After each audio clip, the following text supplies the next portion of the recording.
بسم اللہ الرحمن الرحیم۔ محترم و معزز سامعین کرام، السلام علیکم ورحمۃ اللہ وبرکاتہ۔ رمضان المبارک کا اخیر عشرہ جاری ہے جو انتہائی محترم، متبرک اور مقدس ہے۔ جس طرح پورے سال پر رمضان کے مہینے کو اہمیت، عظمت، فوقیت اور فضیلت حاصل ہے، اسی طرح رمضان کے پورے مہینے پر اخیر کے 10 دنوں کو عظمت، اہمیت، فوقیت اور فضیلت حاصل ہے۔ رمضان کے آخری 10 دن بڑی عظمت شان والے ہیں اور اللہ کے نزدیک بڑے محترم اور مقدس ہیں۔ سیدہ عائشہ صدیقہ رضی اللہ تعالی عنہا فرماتی ہیں کہ نبی پاک صلی اللہ تعالی علیہ وآلہ وسلم رمضان میں خوب عبادت اور سخاوت کا اہتمام کرتے، اور جب آخری 10 دن شروع ہوتے تو حضور نبی پاک صلی اللہ علیہ وسلم کی عبادت اور سخاوت میں مزید اضافہ ہو جاتا۔ یہ آخری 10 دن اور 10 راتیں اس لیے بھی بڑی اہم ہیں کہ مختلف روایات میں اور احادیث مبارکہ میں یہ صراحت موجود ہے کہ اللہ جل شانہ نے شب قدر کو رمضان کے اخیر 10 دنوں کی طاق راتوں میں رکھا ہے۔ آپ سب حضرات بخوبی جانتے ہیں کہ شب قدر اس امت یعنی امت محمد صلی اللہ تعالی علیہ وآلہ وسلم کو اللہ جل شانہ کی طرف سے ایک عظیم ترین تحفہ اور قیمتی دولت عطا ہوئی ہے۔ نبی رحمت صلی اللہ علیہ وسلم نے ایک مرتبہ بنی اسرائیل کے چند انبیاء علیہم الصلاۃ والتسلیم کا تذکرہ کیا۔ حضرت ایوب، حضرت حزقیل، حضرت یوشع، حضرت زکریا علیہم الصلاۃ والتسلیم کہ ان لوگوں کو بڑی عمریں اللہ نے عطا کی اور 80 برس تک پلک جھپکنے کے برابر بھی انہوں نے رب کی نافرمانی نہیں کی۔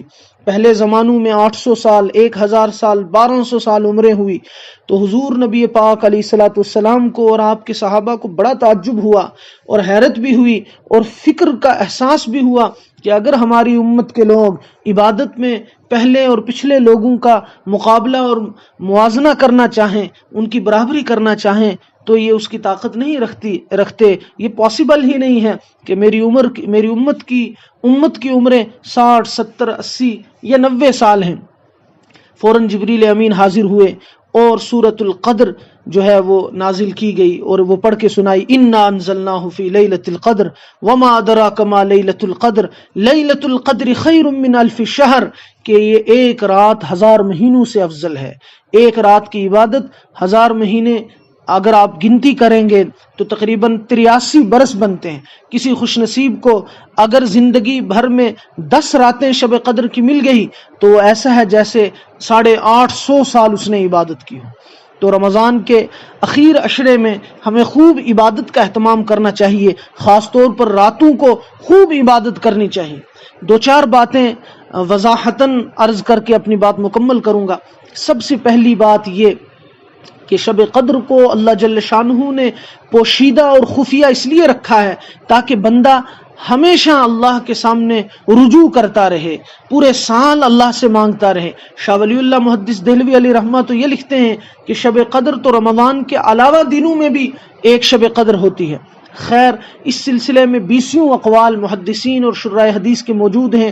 سب کا خلاصہ یہی ہے احادیث کی روشنی میں کہ شب قدر رمضان کے اخیر عشرے میں ہوتی ہے، یا اخیر عشرے کی خصوصیت کے ساتھ جو طاق راتیں ہیں 21، 23، 25، 27 اور 29 ان میں ہوتی ہے۔ تو اللہ پاک نے اس لیے چھپا کے رکھا تاکہ بندے اتنی بڑی عبادت کا ثواب، اتنے بڑے اجر و ثواب حاصل کرنے کے لیے عبادت کا اہتمام 5 راتوں میں کریں۔ تو 21 کی رات گزر چکی ہے، آج 23 کی رات ہے اور آج 24 رات ہے اور پھر 25 ہے، 27 ہے، 29 ہے۔ تو ہم پورا اہتمام کریں، کوشش کریں، اور شب قدر کی کوئی عبادت خاص نہیں ہے۔ سیدہ عائشہ رضی اللہ تعالی عنہا نے حضور سے پوچھا کہ اگر میں شب قدر کو پالوں یا رسول اللہ صلی اللہ علیہ وسلم تو میں کیا عبادت کروں، میں کیا پڑھوں، کیا دعا کروں؟ تو حضور نے فرمایا صلی اللہ علیہ وسلم، عائشہ تم یہ دعا کرو، اللہم انک عفو کریم تحب العفو فاعف عنی، اے اللہ تو بڑا کریم ہے، تو بہت معاف کرنے والا ہے، تو بڑا مہربان ہے، معاف کرنے کو پسند فرماتا ہے، میرے گناہوں کو معاف فرما۔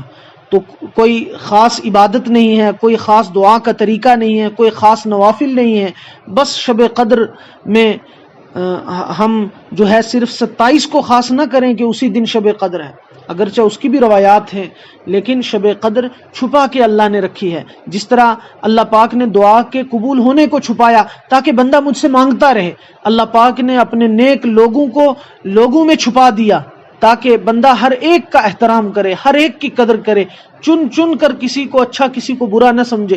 اسی طرح اللہ جل شانہ نے شب قدر کو بھی چھپا دیا تاکہ بندہ پورے رمضان، پھر پورے اخیر اشرے اور پھر خاص طور پر طاق راتوں میں خوب اللہ سے عبادت کرے. اور جو تراویح میں شریک ہوا، عشاء کی نماز باجماعت پڑھی، فجر کی نماز باجماعت پڑھی، ڈیفینیٹلی وہ جو ہے وہ شب قدر کا اجر و ثواب پا لے گا. جو لوگ اعتکاف میں بیٹھے ہیں وہ بھی یقینی طور پر شب قدر کا اجر و ثواب پائیں گے.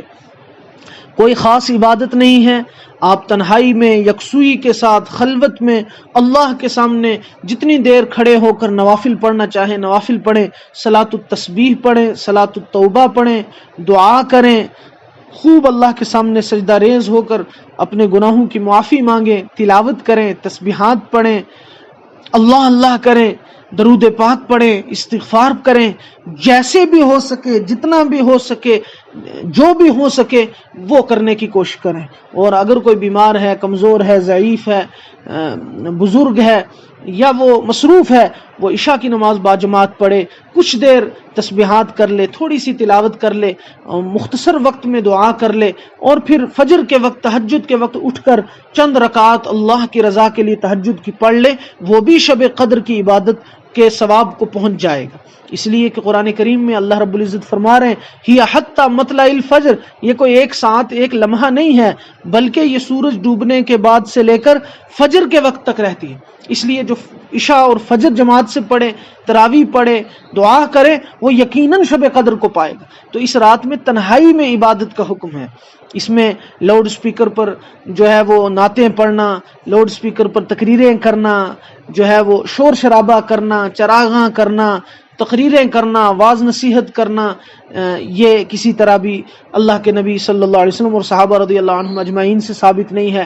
ویسے بھی کسی کو تکلیف دینا یہ سراسر ناجائز اور حرام ہے. اپنی عبادت اور نفل کام کرنا یہ تو اللہ کے ہاں بہت پسندیدہ عمل ہے، لیکن یہ کہاں کا انصاف ہے کہ انسان خود عبادت کرے اور دوسروں کو تکلیف دے، زحمت دے. ہمارے محلے معاشرے میں بیمار بھی ہیں، بچے بھی ہیں، ضعیف بھی ہیں، کمزور بھی ہیں، ہر قسم کے لوگ ہیں.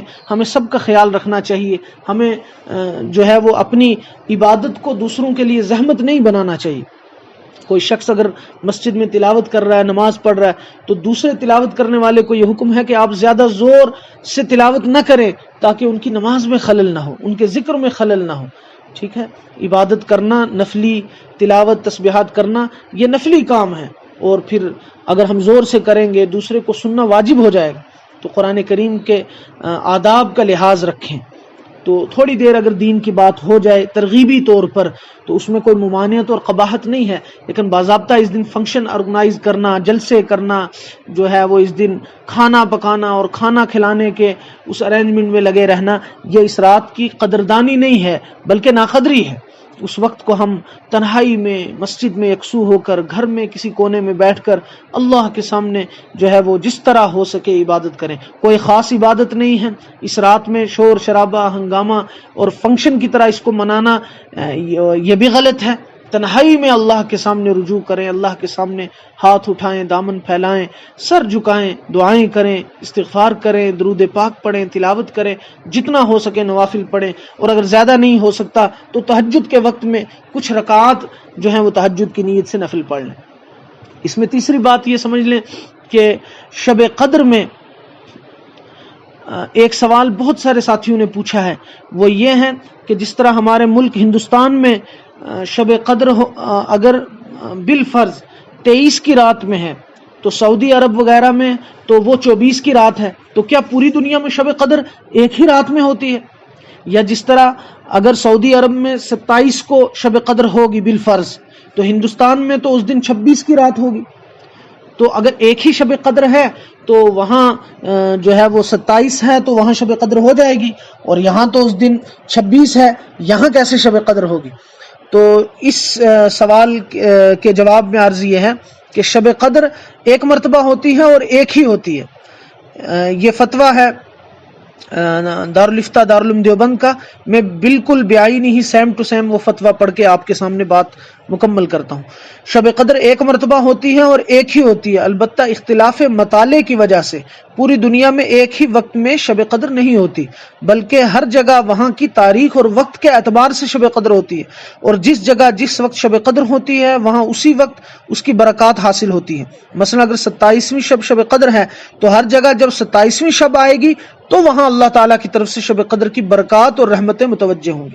حضرت تھانوی علیہ رحمہ فرماتے ہیں جس زمانے و وقت کے ساتھ جو حکم یا فضیلت متعلق ہے، ہر جگہ جب وہ وقت اور زمانہ آئے گا اسی وقت حکم یا فضیلت بھی واقع ہوگی۔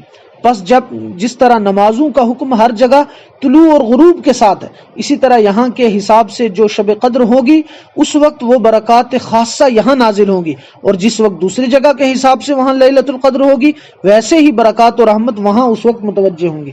وہذا ظاہر جدہ امداد الفتاوی۔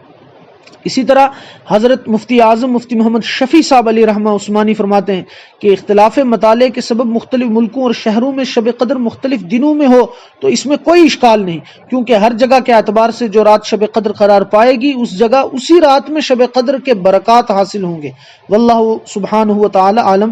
معارف القرآن کے اندر حضرت مفتی شفیع صاحب نے یہ مسئلہ لکھا ہے۔ اسی طرح احکام اعتکاف مفتی محمد زید مظاہری ندوی صاحب مد ظلہ العالی فرماتے ہیں کہ اگر کسی کو شبہ ہو کہ شب قدر تو ایک مرتبہ ہوتی ہے اور ایک ہی ہوتی ہے اور اوقات میں تفاوت ہے، مثلا کہیں آفتاب 1 گھنٹہ پہلے ہوتا ہے، کہیں 2 گھنٹے پہلے، حتیٰ کہ 6 گھنٹے بلکہ اس سے بھی زیادہ فرق ہو جاتا ہے، تو اس حالت میں بعض جگہ رات ہوگی بعض جگہ دن، اور شب قدر رات کے ساتھ مخصوص ہے اور ایک ہی ہے، تو جہاں رات ہے تو وہاں تو شب قدر ہو جائے گی اور جہاں دن ہے وہاں ہو ہی نہیں سکتی۔ تو اس کا جواب یہ ہے کہ اس کا وقت ہر جگہ کے لیے جدا جدا ہے۔ مثلا عدالت کھلنے کا وقت 10 بجے ہے تو ہر جگہ کے وقت کے مطابق وہاں کی عدالت کھلے گی، کلکتہ میں وہاں کے وقت سے اور لندن میں وہاں کے وقت سے۔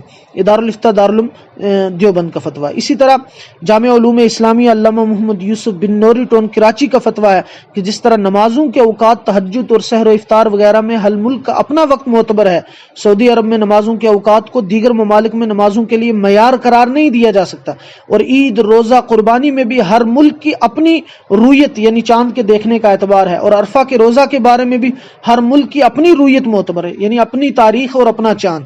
اسی طرح لیلۃ القدر یعنی شب قدر بھی ہر ملک کی اپنی تاریخ کے حساب سے ہوگی۔ بلاد بعیدہ یعنی دور دور کے ملک جن کے طلوع غروب میں کافی فرق پایا جاتا ہے اور جن کی رویت ایک دوسرے کے حق میں معتبر نہیں، یعنی ایک کا چاند دوسرے کے حق میں معتبر نہیں ہوتا، تو ایسے ہر ملک والے اپنے اپنے ملک کی تاریخ کے اعتبار سے شب قدر کو تلاش کریں گے۔ واللہ سبحانہ و تعالی عالم بالصواب۔ تو یہ بہت سارے ساتھیوں نے یہ کوسچن پہلے بھی کیا تھا، گزشتہ دنوں میں بھی کیا، تو میں نے مناسب سمجھا کہ اس کی وضاحت بھی ہو جائے۔ شب قدر کی عبادت کیا ہے وہ میں نے عرض کیا، کوئی خاص عبادت نہیں ہے، صرف وہ دعا ہے اللہم انک عفو تحب العفو فاعف عنی، اس کا کثرت کے ساتھ اہتمام کرنا چاہیے۔ باجماعت نفل نماز بہت سارے لوگ پڑھتے ہیں، وہ مکروہ ہے۔ نفل نماز چاہے صلاۃ التسبیح ہو چاہے کوئی بھی ہو، وہ پڑھنا جو ہے مکروہ ہے۔ آپ انفرادی اکیلے تنہا جتنی نفل نمازیں ہو سکے وہ پڑھیں۔ جو قضا نمازیں آپ کی چھوٹی ہیں ان کی قضا کریں، خوب دعا کریں اپنے لیے، پورے ملک کے لیے، پوری ملت کے لیے، پوری انسانیت کے لیے جو ہے، اور خاص ایک رات میں 27 کو عبادت کرنا یہ بھی محرومی ہے۔ جتنا ہو سکے روزانہ، آئندہ اب دن ہی کتنے بچے ہیں، ہم خوب عبادت کریں، ذوق شوق کے ساتھ اللہ کو راضی کرنے کی جو ہے وہ کوشش کریں، اللہ کے سامنے حاضر ہو جائیں۔ وہ بڑا کریم اور سخی آقا اور بڑا مشفق داتا ہے، وہ ضرور معافی مانگنے والوں کو معاف فرمائے گا۔ اللہ پاک ہمیں بھی معاف فرمائے، آپ کو بھی معاف فرمائے۔ اللہ پاک ہم سب کو شب قدر کی تمام برکتیں، رحمتیں اور شب قدر کی بخششیں نصیب فرمائے۔ اس رمضان کو ہم سب کے لیے سبب ہدایت و نجات فرمائے۔ اللہ پاک ہم سب کو حامی و ناصر ہو اور ہمیں اپنے پیارے نبی علیہ السلام کی رضامندی عطا فرمائے۔ والسلام علیکم ورحمۃ اللہ وبرکاتہ۔